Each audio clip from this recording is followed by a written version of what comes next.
저는 지금으로부터 3년 전에 지금의 제 아내를 만나게 되었죠. 제게는 너무 과분할 정도로 예쁘고 어린 여자친구가 생겨서 행복할 따름이었죠. 그래서 그랬는지 연애를 하면서 사소한 문제들에 대해서 너무 쉽게 지나치기도 했던 것 같습니다. 여자들이 남자들보다는 정신연령이 더 높고 어른스럽다고 말들은 하지만 확실히 9살이 어린 여자친구는 어리다는 느낌이 종종 들었었죠. 사회 경험이 없어서 그런 건지 돈에 대한 개념도 없는지 제 신용카드를 줬는데 적게는 최소 200만 원에서 많이 쓸 때는 1000만 원 가까이 쓴 적도 있었습니다. 나름대로 여유가 있었기에 심각한 문제까지는 아니라고 착각을 했었죠. 그래서 그렇게 많이 썼을 때는 은근슬쩍 잘못된 걸 지적해줬더니 알겠다고 하더라고요. 하지만 괜찮아졌나 싶더니 자연스럽게 또다시 사용 금액이 올라가더군요. 그렇다고 카드를 도로 뺏을 수도 없었고 여자친구와 헤어질 수도 없었습니다. 제가 너무 사랑했었기에 대부분의 모든 것들이 용서가 되더라고요. 그리고 결혼하고 나서 아이도 낳고 하면 경제적으로 더 조심하는 여자가 되겠지라고 생각했었죠. 또 문제가 됐던 건 밤낮 가릴 거 없이 하루 종일 울려대는 카톡 메시지였죠. 여자친구가 대학교를 다니고 있었을 때인데 어떻게 연락처를 알고 연락이 오는 건지 별의 별 남자들이 다 찝쩍대더라고요. 물론 여자친구가 인기가 많은 건 남자친구로서 으슥할 수 있는 건 맞았지만 이것도 한두 번이지 연애하는 동안 매일같이 겪으니 스트레스가 너무 많이 쌓이더군요. 그렇다고 여자친구가 답장을 하지 않고 무시하는데 뭐라고 할 수도 없는 노릇이었죠. 하지만 나중에 다시 언급되겠지만 결혼을 하고 나서 이 문제로 인해서 결국에는 큰 문제가 생겨버리고 말았습니다. 아내와 저는 사소한 문제들을 뒤로하고 1년 동안의 연애를 하고서 여자친구에게 프러포즈를 했습니다. 예상대로 여자친구도 저와의 결혼을 받아주었고 양가 어른들을 만나 뵙고 인사를 하려고 상견례를 잡았죠. 그리고 그날 처음으로 마주한 장모님의 모습에 기겁을 할 수밖에 없었습니다. 솔직히 충격 그 자체였었죠.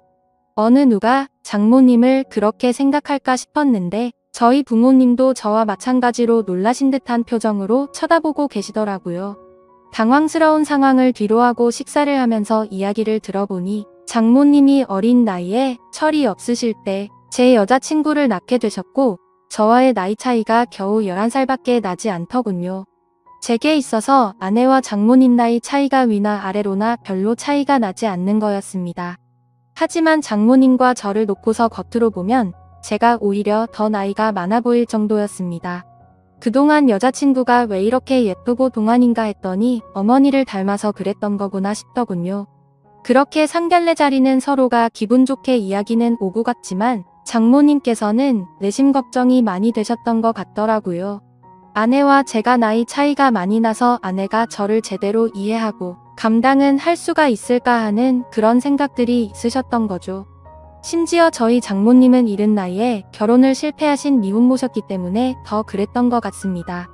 장모님께서도 제 여자친구처럼 어린 나이에 섣부른 판단으로 결혼을 하게 되었고 제 아내를 낳으셨는데 결국에는 그 결혼 기간이 오래가지 못해서 좋지 않게 끝나버리고 말았던 거죠.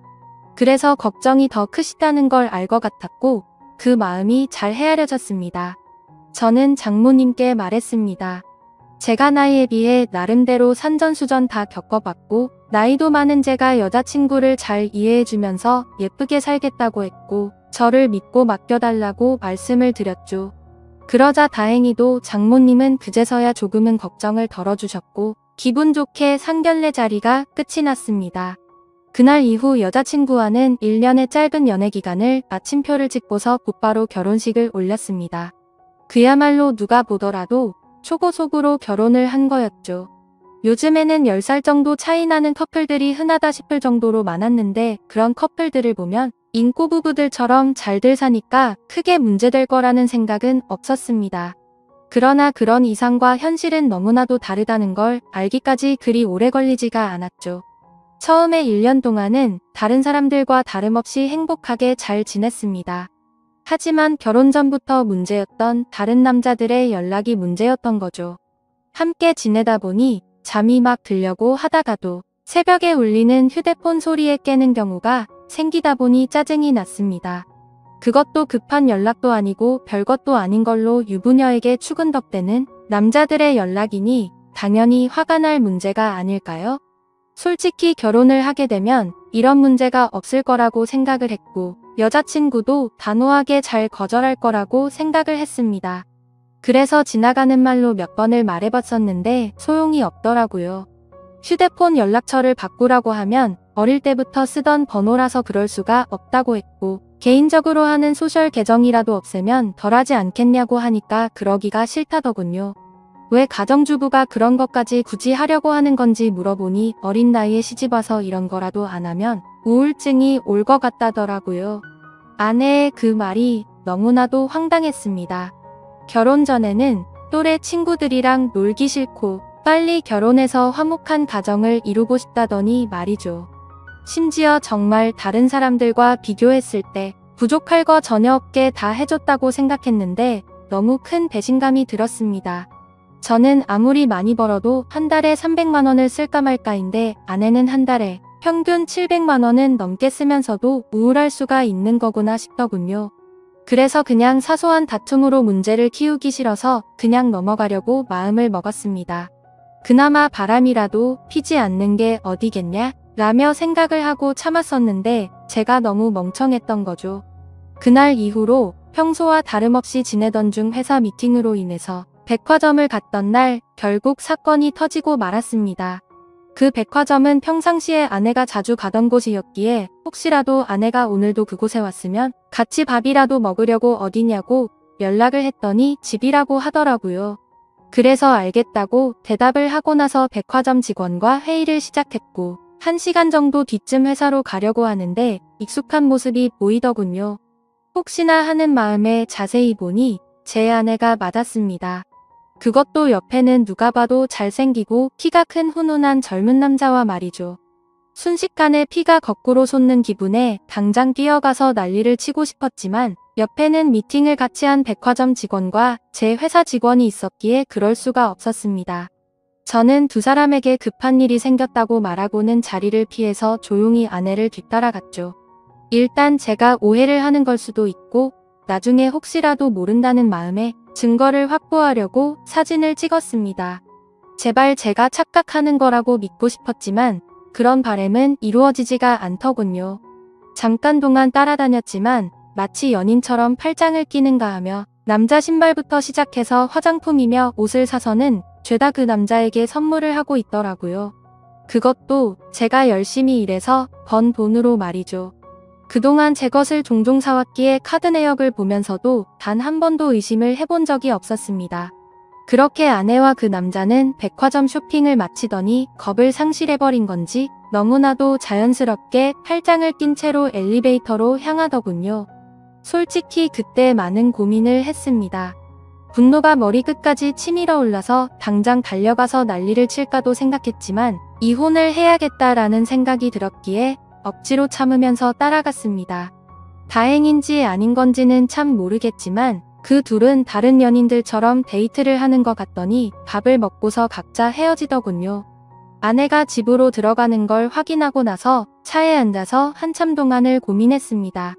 증거가 충분하지 않은 마당에 지금 모든 걸 밝혀버릴지 아니면 무조건 이혼한다는 생각으로 확실한 증거를 수집할지 말이죠. 그런데 그런 증거를 수집하는 걸 상상만 해도 정신이 나갈 것 같더라고요. 결국 도저히 이대로는 참을 수가 없어서 곧바로 집으로 들어가서 아내를 불렀습니다. 무표정으로 차분한 목소리로 부르는 게 이상하다는 걸 눈치챘는지 아내는 제 눈치를 살피더군요. 그래서 저는 지금부터 내가 하는 이야기에 거짓말을 조금이라도 한다면 우리 사이는 끝이라고 못을 박았습니다. 그리고 나서 아침에 찍었던 사진들을 보여주면서 이 남자 누구냐고 물어봤죠. 그러자 아내는 정말 미안하답니다. 그런데 생각하는 그런 오해할 짓은 절대로 하지 않았다고 하더군요. 그동안 아내는 집에서 가정주부로 살면 마냥 행복할 줄만 알았답니다.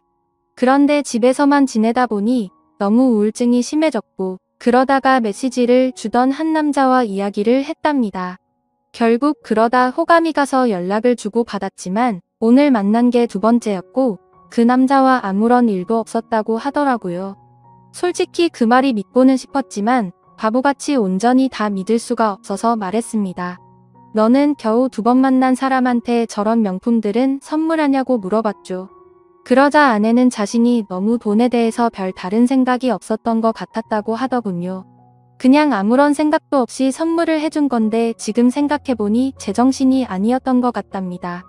저는 그래서 단호하게 무표정으로 대답을 했죠. 이미 우리는 신뢰가 깨져서 예전처럼 믿고 지낼 수가 없을 것 같다고 말했고 이혼하자고 했습니다. 그제서야 아내는 상황의 심각성을 깨달았는지 울면서 말했죠. 거짓말 없이 전부 솔직하게 말했는데 왜 그러는 거냐며 2번 다시는 이런 일 없을 테니까 한 번만 용서해달라고 했고 제 바램대로 개인 소셜 계정도 지울 거고 연락처도 다 바꿔버린다고 하더군요. 그리고 카드도 사용하면 오해할 일 없게 카드 내역 전부 보라고 하면서 울더라고요. 솔직히 너무 많이 사랑했었기 때문에 이혼을 한 번도 생각조차 못 해본 터라 저도 너무 당황스러웠습니다. 그래서 어떻게 하는 게 맞을지 한참을 고민하다가 아내의 눈물에 마음이 약해져서 결국 용서를 해주게 되었죠. 그래도 그날부터는 많은 부분들이 달라지기 시작했습니다. 아내는 약속했듯이 번호도 바꾸고 소셜 계정도 지워버렸고 지나친 카드 사용도 줄어들었죠. 그리고 우울한 마음을 없애고 요리를 배울 거라며 장모님 댁을 자주 왕래하더라고요. 하지만 그런 모습에도 불구하고 제 깊숙이 자리 잡은 의심은 절대로 사라지지가 않았습니다. 아내의 말대로 장모님 댁을 가는 게 맞는지 몰래 따라가 본 것도 수차례였으니 말이죠. 아무튼 그렇게 겉으로는 아무렇지 않은 척 생활을 하던 중 아내는 임신을 하게 되었습니다. 그 소식을 듣고부터는 아내에 대한 의심도 많이 줄어들었던 것 같고 예전처럼 아낌없이 잘 대해줬죠. 그리고 날이 갈수록 평소에도 장모님을 잘 따르던 아내는 신체적인 변화들이 생겨나자 그 이전보다도 더욱 많이 장모님을 찾았고 아내가 장모님 댁을 가는 횟수보다도 장모님께서 저희 집으로 찾아오시는 경우가 더 잦아지셨습니다. 저희 집과 장모님 댁은 대중교통을 이용하게 되면 비교적으로 가까운 거리여서 장모님은 이른 아침에 저희 집으로 찾아오셔서 제 저녁까지 챙겨주셨습니다. 뭔가 기분이 참 묘하더라고요. 무슨 미모의 여배우가 와서 밥을 차려주는 기분인데 장모님은 음식 솜씨도 너무 훌륭하셨죠. 저는 그렇게까지 해주시는 장모님을 보면서 늘 감사했습니다. 그렇게 하루하루를 지내다 보니 아내가 임신 8개월이 넘었을 때부터 우리 부부는 갑자기 싸움이 잦아졌습니다. 제가 아내를 예전처럼 잘 대해줘서 그런 건지 아내의 본성이 다시 나오는 건가 싶은 그런 기분이었죠. 아무튼 저희 회사는 IT 업종이라 일의 특성상 야근이 많은 환경이었기에 늦게 들어가는 날이 많았습니다. 그럴 때면 아내는 제게 온갖 짜증을 내면서 화를 내더라고요. 어떻게 임신한 자신을 두고 매번 이렇게 늦게 들어오냐고 말이죠. 심지어 혹시 자신을 이렇게 만들어 놓고 다른 데 가서 딴 여자랑 놀아나는 거 아니냐고 하더라고요. 아내는 그새 본인이 했던 일을 까맣게 잊어버린 건가 싶더군요. 적반하장도 유분수지 누가 누굴 의심해야 하는 건지 참 황당하고 어이가 없었습니다. 솔직히 그때까지만 해도 정말 하늘에 맹세코 절대로 한눈을 판 적이 없었거든요. 그리고 사장이라는 자리에 있기 때문에 가끔은 사기 진작을 위해서라도 직원들과 회식을 해야 하는데도 불구하고 사회생활을 안 해본 티를 내는 건지 아내는 그런 상황들을 절대로 이해해주지 않더라고요. 그냥 회사 일부터 시작해서 집안일까지 일부러 시비를 거는 거 아닌가 하는 생각까지 들었습니다. 아이를 갖기 전까지만 해도 제가 사장이니까 직원들에게 이렇게 해줘야 한다 저렇게 해줘야 한다라며 제게 많이 내조를 해줬었던 아내인데 갑자기 이렇게 달라지고 이제는 직원들 챙길 시간이 어디 있냐며 되려 성질부터 내는 겁니다. 그런 모습들로 인해 저도 마음이 많이 지쳤고 제 나름대로 힘들어서 술로 스트레스를 풀어가면서 지내왔습니다. 그리고 그렇게 힘들어하는 모습들을 장모님이 가장 가까이에서 지켜보고 계셨었죠.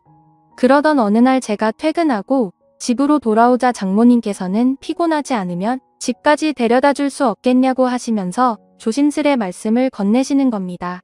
동시에 제 아내에게 박서방을 데리고 가서 집에 무거운 물건들 위치를 좀 바꾼다며 저녁 먹이고서 집으로 돌려보내겠다고 하시더군요.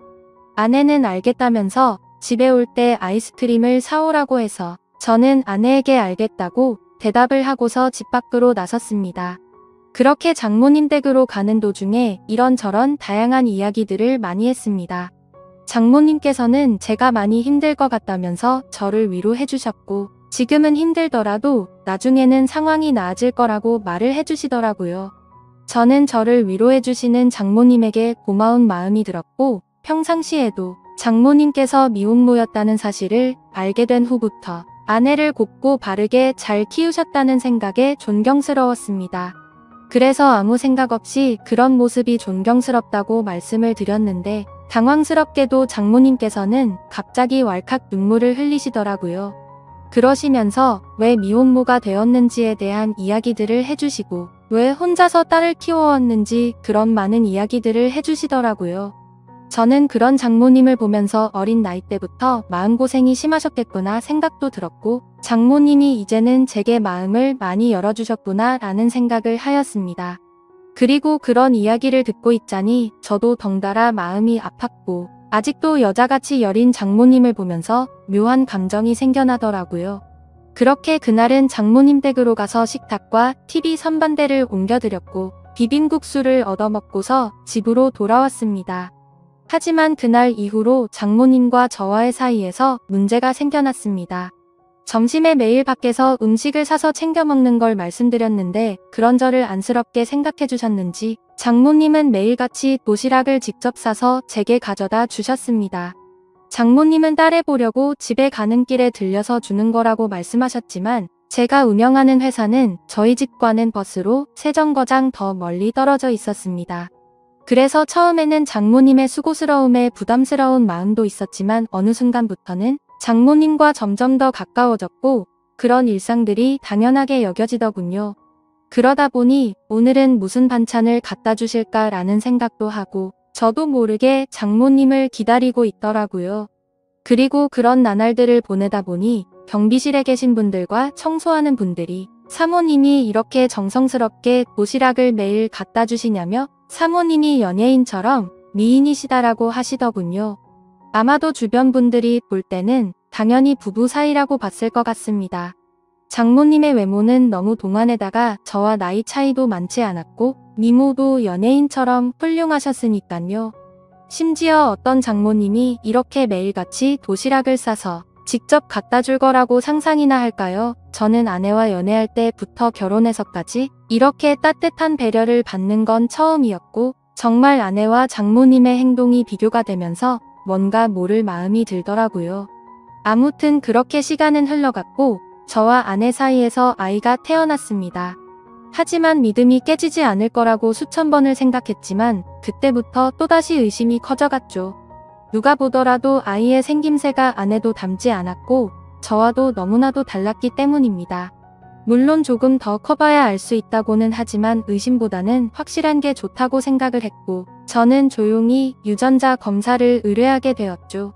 그렇게 아내는 아무것도 모른 채 아이를 낳고 산후조리원에 있었고, 그동안 저는 혼자서 집에 있어야 했습니다. 아내의 몸이 약한 편이라 남들보다 더 길게 해서 3주 동안 그곳에서 지내기로 했고, 그러면 그 오랫동안 제가 밥도 제대로 못 챙겨 먹겠고 살림도 제대로 안 되겠다며 장모님과 아내가 말하더군요. 그렇게 여차저차 아내가 퇴원하고 집으로 돌아올 때까지 당분간은 장모님께서 저희 집에서 생활을 하시기로 했습니다. 유전자 검사 결과가 나오기까지 비밀로 하기 위해서 평상시와 다름없이 행동했습니다. 첫째 날에는 산후조리원에서 밤 늦게까지 있다가 집으로 돌아와서 별 다른 일이 벌어지지 않았는데, 둘째 날에는 결국 일어나서는 안 될 일이 벌어지고야 말았습니다. 그날은 첫째 날보다 일찍 집으로 들어갔는데, 장모님이 민소매에 굉장히 짧은 반바지에 편한 차림으로 청소를 하고 계시는 겁니다. 그 모습을 보는 순간 저는 정말 깜짝 놀라버렸습니다. 사실 말이 장모님이지 40대 초중반의 장모님은 밖에서 보면 어느 남자들이나 뒤돌아 볼 만큼 미모가 훌륭했고 관리를 잘하셔서 20대 못지않은 몸매셨죠. 장모님이 아니라 다른 여자였다면 이렇게 놀라지도 않고 아마도 계속 몰래 쳐다보았을 정도입니다. 하지만 장모님의 그런 광경을 보기에는 너무 부담스러웠고, 그렇다고 또 장모님을 보고 옷 좀 단정하게 입어주시면 안 되겠습니까? 라고 하기에는 너무 버릇이 없던 거였죠. 결국 저는 조심스럽게 놀란 마음을 진정시키고 눈을 돌린 채 얼른 제 방으로 들어갔습니다. 그렇게 장모님은 집 여기저기를 한참 청소를 하시더니 저녁 식사를 차릴 테니 얼른 씻고 나와서 식사를 하라고 하시더군요. 그렇게 저는 샤워를 하러 들어갔고 장모님과 단 둘이 집에 있는데 이렇게 샤워를 하고 있자니 뭔가 기분이 묘하고 기분이 싱숭생숭하고 묘한 생각이 들기까지 하더라고요. 저는 샤워를 마치고 장모님과 저녁 식사 자리를 가지면서 밥을 먹고 있었습니다. 장모님은 그동안 딸이 임신하고부터 아내가 그동안 저에게 했던 행동들에 대해서 이해해 주라면서 미안하다고 사과를 하시더라고요. 저는 충분히 이해한다며 걱정 말라고 말씀을 드렸고 장모님과 저는 그렇게 이런저런 얘기를 나누면서 식사를 하고서 맥주를 한잔 하였습니다. 한 병이 두 병이 되고 두 병이 세 병이 되고 점점 마시다 보니 장모님과 저는 금세 술에 조금 취하게 되면서 그때 이미 저희 둘 사이의 아내의 존재는 서서히 흐려지기 시작했습니다. 마치 오래 만나온 이성 간의 친구처럼 장모님이 점점 더 예뻐 보였고 기분이 좋아졌습니다. 어쩌면 아내와 매번 느끼고 지내던 세대 차이를 장모님과는 전혀 느껴지지 않았고 그렇게 긴 대화를 주고받았던 것 같습니다. 냉장고에 있던 맥주들도 다 동이 나게 되었고 오래간만에 술이라 뭔가 부족하더군요. 그때 눈에 띈 건 진열대에 놓여있던 양주였고 그 양주를 열면서부터 저희 둘의 경계선도 열리게 되었습니다. 40대 초중반의 나이에 얼굴은 30대 못지않고 또 몸매는 20대도 부럽지 않을 만큼의 장모님은 누가 봐도 관리를 잘했기에 그동안 저도 몰래 키워왔던 제 마음이 저도 모르게 생겨나기 시작했습니다. 술에 잔뜩 취해버려서 식탁에 엎드려 자고 있는 장모님을 보고 있는데 정말 피부가 뽀얗고 잡티 하나 없이 너무 예뻐 보였습니다. 그래서 저도 모르게 아내가 아니라 장모님을 만났으면 어땠을까요? 라고 했고 잠들어 있는 장모님을 앞에 두고 모든 사실을 터놓고 하소연을 했죠. 결혼 후에 아내에게 있었던 일에 대해서 말을 했고 믿음이 없어졌다는 사실과 장모님의 행동들이 너무 설레어서 이제는 내 감정과 마음을 모르겠다는 말을 했습니다. 그리고 결정적으로 유전자 검사를 했다는 사실까지 말을 해버린 거죠. 그 말을 꺼내고 나서는 아차 싶어서 봤지만 아무런 미동조차 없는 장모님을 보면서 안심을 했고 더 이상 실수를 해서는 안 되겠다 싶어서 방으로 들어가서 잠을 잤습니다. 그리고 다음날 일어나서는 사위로서 해서는 안 되는 말과 유전자 검사를 했다고 말한 기억이 들면서 깜짝 놀랐습니다. 혹시나 하는 마음에 얼른 거실로 나가보니 장모님은 전날에 술을 너무 마셔서 기억이 없다면서 정리가 안 된 술자리를 정리하고 계시더군요. 저는 속으로 한숨을 내쉬며 한편으로는 다행이라고 안심하면서 어색하지 않은 티를 내려고 TV를 봤습니다. 그날은 아내 출산으로 인해 회사를 쉬고 있어서 집에 있었는데 점심때가 다 되어서 장모님은 아내에게 다녀온다며 집 밖으로 나가셨습니다. 그래서 저는 조금은 편안해진 마음으로 조금 더 쉬고 있었습니다. 그날은 어제 있었던 일로 인해 아내에게 죄책감이 몸둘 바를 몰라서 차마 얼굴을 보러 갈 수가 없겠더군요. 그렇게 저는 반성을 하면서 집에서 있었고 시간은 자정이 다 되어갔습니다. 아무래도 장모님께서는 아내와 같이 있으려나 보다 하고서 잠자리에 들려고 방에서 누워있는데 문 여는 소리가 들리더니 장모님이 자정이 조금 넘어서 집으로 들어오시더군요. 어딜 가서 술을 드신 건지 취하셔서 술 냄새가 진동을 하더라고요. 저는 술에 취한 장모님께 인사를 드렸고 장모님은 스스로 방으로 들어가서 누우셨습니다.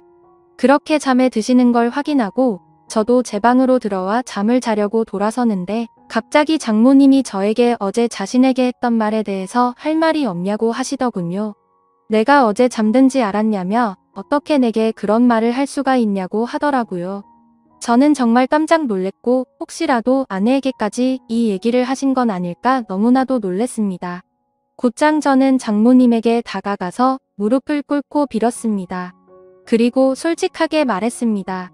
그동안 아내에게 받아온 내조와 다르게 장모님이 해주시던 배려가 너무 좋았다고 했죠.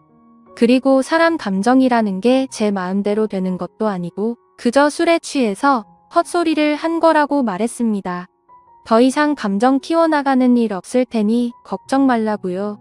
그러자 장모님은 제 아내가 바람을 피운 내용에 대해 물어봐서 사실대로 다 말해줬고 유전자 검사 결과가 나오면 같이 확인을 해보자고 하시더군요. 그리고 결과를 알 때까지는 아내에게는 절대로 비밀로 하자고 하시더군요. 그러겠다고 대답을 하자 장모님은 아직 술이 덜 깨신 건지 갑자기 돌변하시더니 이미 상황은 엉망진창이니 다른 건 전부 다 잊고 술이나 같이 마시자고 하시더군요. 그래서 저도 도저히 맨정신으로 버티기엔 감당이 되지 않았고 양주를 거의 원샷 하다시피 마셨고 어제보다 더 많은 술을 마셨습니다. 그러던 중 장모님은 자신에게 느꼈던 감정이 진심이냐고 물어봤고 저는 장모님에게 그동안 느꼈던 고마움과 감정들에 대해서 솔직하게 말씀을 드렸죠. 그러자 장모님도 이런 감정은 처음 든다고 하시면서 딸애가 어쩌다 저렇게 된 건지 자신이 어릴 때 실수를 해서 자신의 청춘도 다 날리고 인생을 다 망친 것 같다면서 눈물을 흘리시더라고요. 갑작스러운 모습에 놀라서 얼른 눈물을 닦아드리고 다독여드리다 보니 또다시 묘한 기류가 흘러버렸죠. 결국 장모님과 저는 절대로 가져서는 안 될 서로의 감정을 알게 되었고 아마도 그날 이후로 아내에 대한 생각과 죄책감은 사라지고 없어진 것 같았습니다. 그렇게 며칠이 지나고 나서 유전자 검사지를 받아본 결과 정말 불행하게도 제 친자식이 아니더군요. 곧장 장모님께 이 사실을 알렸고 제가 드는 생각과 감정에 대해서 솔직하게 다 말해줬습니다. 결국 아내와는 협의 이혼을 하게 되었고 지금 당장은 장모였었던 그녀와 저는 서로의 감정을 잘 알고는 있지만 쉽게 연인이 될 수는 없는 상황이네요. 결국 앞으로는 이 상황들이 어떻게 전개될지는 저도 잘 모르겠습니다. 어떻게 해야 할까요? 감사합니다.